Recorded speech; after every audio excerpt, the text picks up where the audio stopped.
कल के लिए तो सोचना था कि वो ओदी खुद साईं बाबा ने हमें हमारी मैना बेटी की सुलभ प्रसूति के लिए दी थी और आपने सारी वो पड़ोसन के बेटे को दे दी। अब मेरी मैना के लिए ओदी है ही नहीं। साईं बाबा ने क्या कहा था, याद है ना आपको?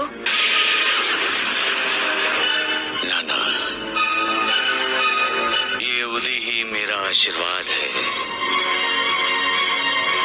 इसे सदा अपने पास रखना।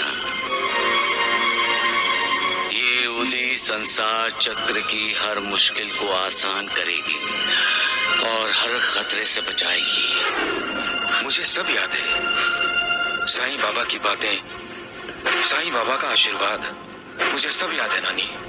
तो फिर आपने सारी की सारी ओदी उस सहदेव की माँ को क्यों दे दी? तो क्या करता, मुझसे उसका आक्रोश देखा नहीं गया। क्या तुम उसकी बेबसी देखकर दुखी नहीं हो रही थी? क्या सहदेव को मरने के लिए छोड़ देते? संसार चक्र के इस घटना काल से उसे बचाने के लिए साईं बाबा ने ओदी हमें दी थी। नानी, अगर हम ये ओदी नहीं देते और सहदेव मर गया होता तो क्या हम अपनी ही नजरों में ना गिर जाते? हम इतने स्वार्थी तो नहीं है नानी कि अपने औलाद को सुखी जिंदगी देने के लिए दूसरों की औलाद को मौत के मुंह में जाते हुए देखते हैं क्या?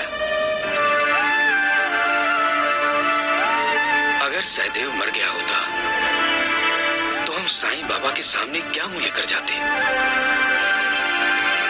साईं बाबा ने स्वयं ही कहा था, पूर्व जन्मों के रिश्ते नाते संबंधों की वजह से ही इंसान इस जन्म में दूसरे लोगों और जानवरों के संपर्क में आता है। इसलिए जो कोई भी इंसान हो या जानवर तुम्हारे पास आता है, उसे कभी मत ठुकराओ, उससे इंसानियत से पेश आओ।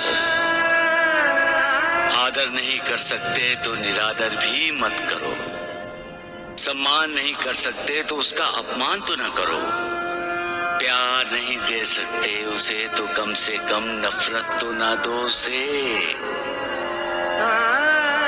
अगर तुम प्यासे की प्यास बुझाओगे, भूखे की भूख मिटाओगे, नंगे को कपड़ा पहनाओगे, बेसहारे को सहारा दोगे, तो तुम पर मालिक की कृपा की बरसात होगी। साईं बाबा ने तो कहा था कि उनकी दी हुई ओदी हर मुश्किल को आसान करेगी, हर खतरे से बचाएगी। अब अगर मैना बेटी की प्रसूति में कोई मुश्किल आई तो, मैना को कोई खतरा पैदा हुआ तो साईं बाबा हमारी चिंता करेंगे नानी।